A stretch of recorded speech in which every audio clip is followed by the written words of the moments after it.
Action TV revealed recently that the Ceylon Petroleum Corporation had suffered a loss of over 770 million rupees while purchasing crude oil from a Singaporean company.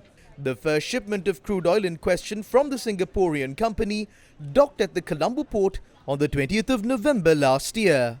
The loss suffered by the CPC by this shipment was over 400 million rupees.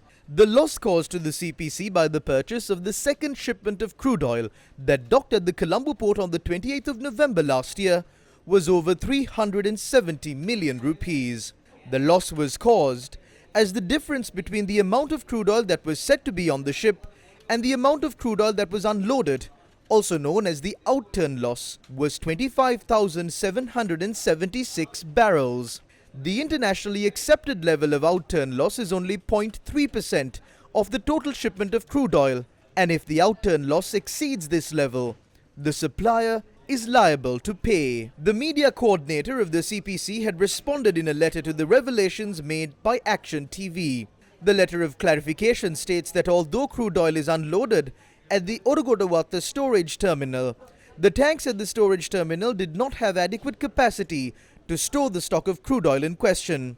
Against such a backdrop, the crude oil was directly unloaded to the Sapugaskanda storage terminal for the first time. The media coordinator further said that although the Singaporean company was informed in writing to pay for the outturn loss after the crude oil was unloaded at the Sapugaskanda storage terminal by way of a letter dated the 23rd and 6th of January, they had refused to make this payment, and advice is being sought from the Attorney General on taking legal action in this regard. He added that an investigation has been launched into the reasons for the difference in the quantity of crude oil in the shipment and the stock that was unloaded at the storage terminal. We also revealed that the Singaporean company had refused to make the relevant payments for the outturn loss. The CPC had claimed the payment from the company based on the terms of agreement. However, while refusing the claim, the supplier had pointed out that according to the conditions mentioned on the offer letter of the company, the load port quantity has to be considered as the final quantity of crude oil unloaded.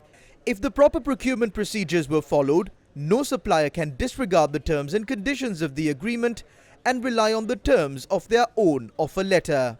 The fact that the company had disregarded the claim of the CPC proves that the procurement of these ships of crude oil were done outside the accepted procurement procedure.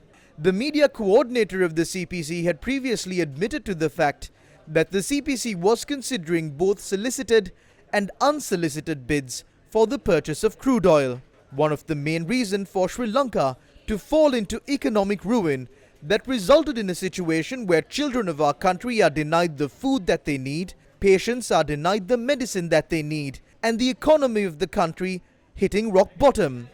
Are these unsolicited bids that cost the country billions of rupees in losses?